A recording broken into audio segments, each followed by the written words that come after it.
Assalamualaikum warahmatullahi wabarakatuh dan salam sejahtera untuk kita semua. Saya Junaidi Khotib dan saat ini saya sebagai dekan di Fakultas Farmasi Universitas Airlangga dan kebetulan saya juga seorang guru besar di bidang biofarmastika, farmakokinetika terkait dengan produk, bahan ataupun juga obat dan produk-produk PKRT yang setiap saat kita gunakan.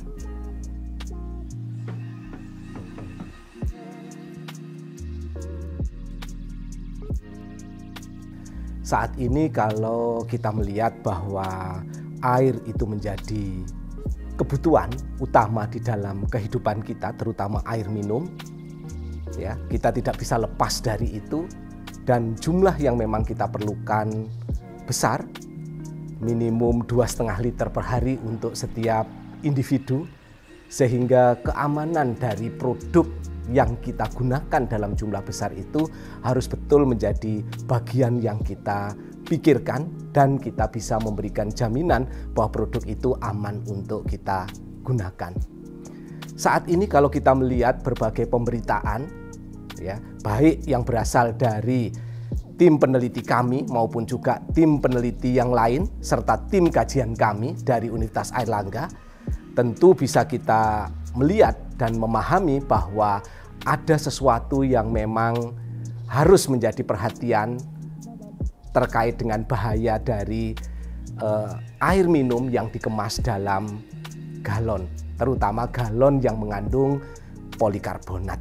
Nah, kemasan dalam air minum, terutama dalam galon, ini banyak yang menggunakan polikarbonat, di mana polikarbonat itu tersusun atas bisphenol A dan difenyl karbonat. Sehingga pembentukan polimer itu nanti akan menjadi bisphenol polikarbonat atau yang biasa kita kenal dengan polikarbonat. Maka di sana kalau kita lihat, bisphenol A ini merupakan bahan yang memang memberikan dampak bagi kesehatan, di mana senyawa ini merupakan senyawa organik yang bersifat endokrin disruptor.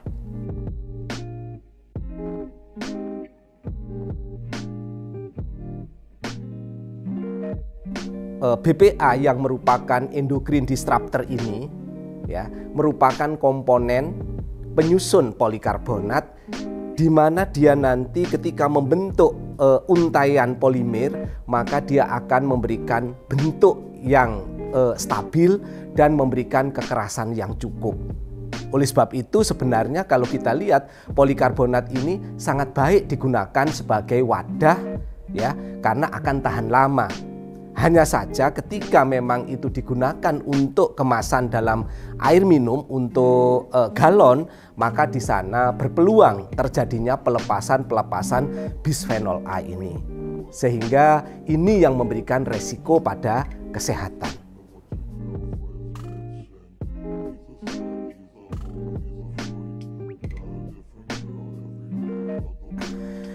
Ini akan sangat baik kalau kita kaji secara farmakologi, ya, bagaimana sebenarnya bisphenol A ataupun endokrin disruptor yang memang mempunyai dampak pada kesehatan. Kalau kita lihat dari beberapa kajian, termasuk tim kami yang terdiri dari staf di Fakultas Kedokteran, Fakultas Kesehatan Masyarakat, Kedokteran Hewan, Fakultas Sains dan Teknologi, serta Fakultas Farmasi sudah mengkaji secara utuh terkait dengan dampak BPA bagi tubuh. Di sana kalau kita lihat BPA ini, ya, akan mengganggu endokrin. Dengan endokrin terganggu, maka proses metabolisme yang ada di dalam tubuh akan mengalami gangguan. Salah satu di antaranya tentu penyakit-penyakit terkait dengan metabolisme, yaitu obesitas dan diabetes mellitus. Selain itu, kanker misalnya, di sana juga bisa dipengaruhi oleh adanya gangguan pada estrogen itu. Ya. Demikian juga dengan penyakit-penyakit yang lain termasuk fertilitas. Ini kalau kita lihat dari kajian kita. Dari penelitian yang pernah kita lakukan ya sejak tahun 2001 ya, ini penelitian yang panjang ya. Ini kalau kita lihat cell culture ya, sel saraf ya, ketika kita papar dengan BPA, maka di sana mulai dari pembentukan protein pada sel saraf itu sampai dengan struktur morfologi sel saraf mengalami perubahan. Otomatis ketika sel saraf mengalami perubahan, karakter dari sel saraf juga mengalami perubahan. Kemudian kita lanjutkan paparan BPA ini pada hewan model. Ya, hewan model kita menggunakan roden, kita paparkan ya pada saat bunting dan pasca lahir, ya postnatal. Nah, ternyata di sana hewan-hewan yang memang kita berikan paparan BPA pada saat bunting, baik konsentrasi kecil sampai dengan konsentrasi tinggi, itu menghasilkan ataupun juga melahirkan anak-anak yang memang mempunyai permasalahan di dalam perilaku. Dan ketika penelitian ini kita hubungkan dengan data epidemiologi, ternyata di sana anak-anak yang mengalami ADHD, anak-anak yang mengalami gangguan pada mental di sana sangat berhubungan erat dengan kadar dari BPA ada di dalam darah dan urin mereka. Sehingga bisa kita simpulkan bahwa ada hubungan yang kuat antara paparan BPA, kadar yang ada di dalam darah, dan timbulnya perubahan perilaku terutama pada ADHD ya. Jadi saya rasa ADHD tahu semua ya. Jadi demikian juga dengan autism maupun juga dengan gangguan mental lainnya pada anak. Dan ini tentu menjadi masalah serius karena anak ini yang seharusnya pada usia-usia ini dilindungi dengan baik, ternyata mereka mendapatkan paparan yang membahayakan pada diri mereka.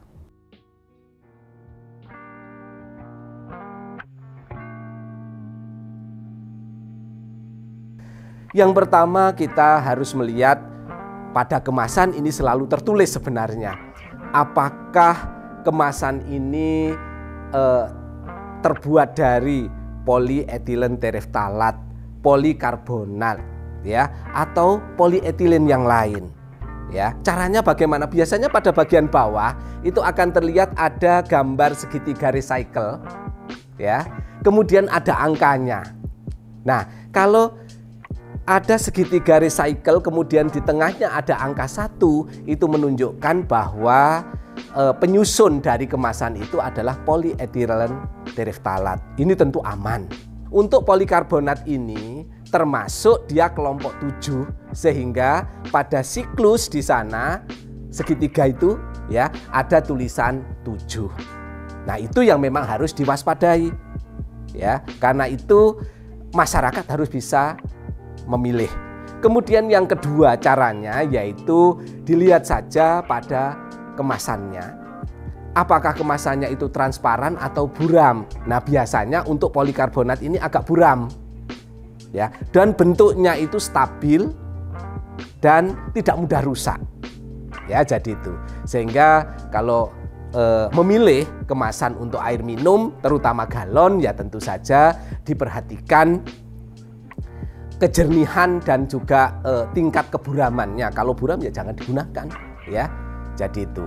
Kalau air minum yang dalam kemasan yang mudah dilihat, tinggal dilihat pada bagian bawahnya komponennya apa. Kalau tulisannya 1 siklus gitu ya, tidak ada masalah. Itu bisa digunakan dengan baik.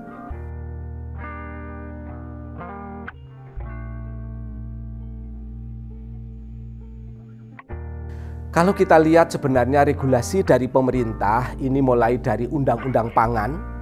Ini kalau kita lihat Undang-Undang nomor 18 tahun 2012 bahwa di sana setiap pihak yang memang terlibat di dalam proses penyediaan ataupun juga produksi, pengawasan dan lain sebagainya harus menjamin produk tersebut aman. Kemudian itu dilanjutkan kalau kita lihat pada peraturan pemerintah nomor 86 tahun 2019 ya. Setiap yang terlibat di sana harus menjamin terkait dengan keamanan pangan. Siapa yang memang harus melakukan pengawasan untuk menjamin keamanan produk pangan itu. Ini kalau kita lihat pada peraturan nomor 80 tahun 2017 ya, tentu Badan POM di sana regulator yang memang mempunyai tanggung jawab untuk melakukan pengawasan pada produk pangan ini. Dan kalau kita lihat pada Perka dari Badan POM itu tahun 2017 terkait dengan label untuk produk pangan. Saya rasa ini upaya-upaya untuk menjamin bahwa produk pangan ini aman untuk dikonsumsi oleh masyarakat. Nah, ini kalau kita lihat regulasi secara nasional. Kalau kita lihat regulasi pada beberapa negara yang lain dan juga pada kelompok negara, ini kalau kita lihat misalnya saja di Eropa dengan EFSA, ya, EFSA itu European Food Safety Agency, ya. Itu kalau kita lihat untuk EFSA ini sudah menekankan bahwa BPA itu diizinkan dengan tolerable daily intake, jadi berapa jumlah maksimum yang boleh masuk di dalam tubuh, ya. Kalau pada tahun 2010 mereka menetapkan 50 mikrogram per kilogram berat badan per hari. Kemudian tahun 2015 itu turun dari 50 mikrogram itu ke 4 mikrogram per kilogram berat badan per hari. Dan pada tahun 2023 ini itu diturunkan lagi menjadi 0,0002 mikrogram per kilogram berat badan per hari. Ini artinya apa?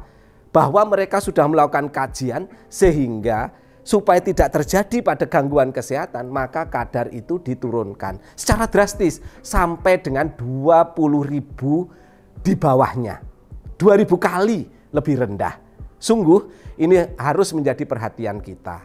Nah, di Indonesia ini masih menggunakan ketentuan bahwa batas yang boleh bermigrasi pada air minum, jadi dari kemasan ke air minum ini boleh bermigrasi itu sampai dengan 0,6 BPJ bagian per juta, atau kalau kita lihat mikrogram per kilogram berat badan.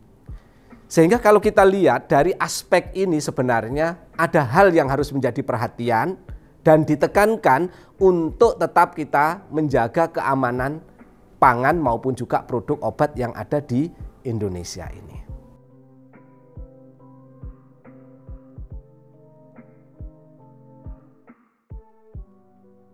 Jadi sebenarnya tidak semua kemasan di dalam air minum ya itu mengandung BPA. Kalau misalnya saja PETE itu tidak akan mengandung BPA karena komponennya tidak bisphenol A. Tetapi polikarbonat itu memang mengandung bisphenol A. Nah, ini kalau kita lihat dari air minum dalam galon yang sudah dilakukan evaluasi atau pemeriksaan ataupun juga sampling dari produk air minum dalam galon yang dikemas pada polikarbonat ya dengan galon polikarbonat ini sudah dilakukan pada tahun 2021 dan tahun 2022, 3 semester berturut-turut ya. Dalam distribusi ternyata tadi kan ketentuan yang ada di Indonesia itu kan 0,6 ya kan mikrogram per kilogram berat badan, atau migrasinya adalah 0,6 BPJ kan gitu ya. Nah, itu kemudian dilakukan pemeriksaan. Sampel diambil dari berbagai daerah yang ada di Indonesia selama 3 semester berturut-turut. Ya, tahun 2021 sampai dengan tahun 2022. Hasilnya apa? Pada jalur distribusi, rantai distribusi ini ya, ternyata di sana air minum dalam galon yang mengandung BPA lebih dari 0,6 berarti ambang batasnya kan 0,6. Yang lebih dari 0,6 itu adalah 3-4%. 3-4%. Sementara yang berada pada rentang 0,05 sampai dengan 0,6 jumlahnya adalah antara 30 sampai dengan 50% dalam 3 semester itu. Sungguh ini adalah jumlah yang besar, ya, paparan yang besar, kontaminasi yang besar terhadap air minum dari BPA ini. Ya, itu tentu mengkhawatirkan kita, ya, terkait dengan penggunaan dari air minum tersebut. Itu saya rasa terkait dengan kandungan yang ada di sana.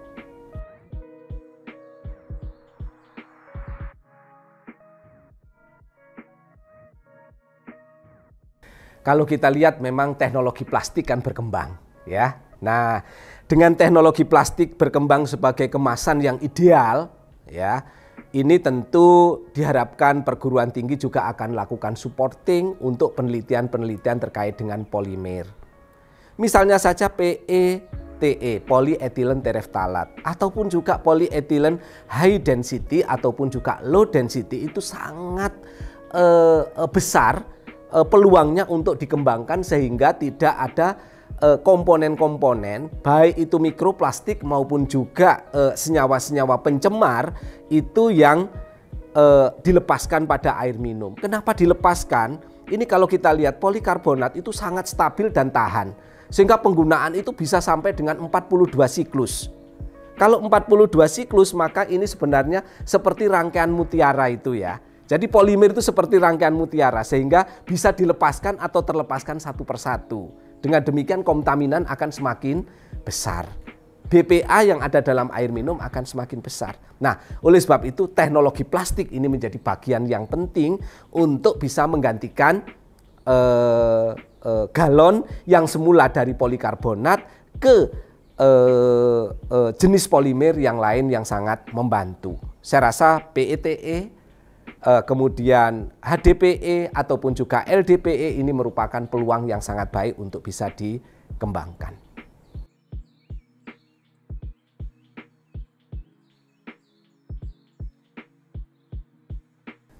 Terkait dengan masyarakat memang ya harus bijak di dalam memilih air minum. Yang pertama tentu bisa dilihat pada labelnya tadi, ya. Dengan demikian masyarakat bisa memilih air minum yang aman untuk diri mereka, keluarga maupun juga masyarakat sekitarnya.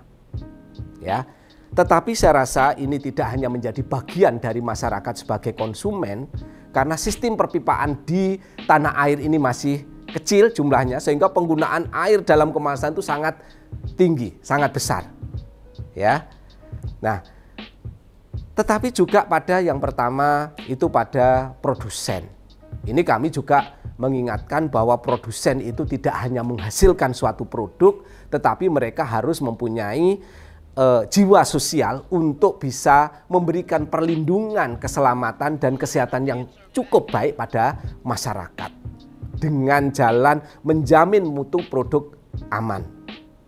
Kemudian juga pada pemerintah terutama regulator, ya, ini tentu tidak boleh membiarkan atau melakukan pembiaran, ya, pada produk-produk yang membahayakan masyarakat. Maka mau tidak mau labeling yang diharapkan ada pada air minum dalam kemasan terutama galon ini di sana akan memberikan informasi yang jelas kepada masyarakat. Pendampingan pada masyarakat sangat perlu, ya, dan tentu saja itu akan membantu masyarakat untuk mempunyai perilaku sehat yang baik, ya, dan tentu saja mempunyai kebiasaan yang tentu saja sangat comply dengan kesehatan mereka. Tentu kami berharap bahwa masyarakat ini bisa memilih air minum yang mereka gunakan dengan mampu menjaga dan memelihara kesehatan dengan baik, baik pada jangka pendek maupun jangka panjang. Oleh sebab itu, mari kita bijak untuk memilih produk yang aman untuk diri kita, keluarga kita, dan masyarakat di sekitar kita.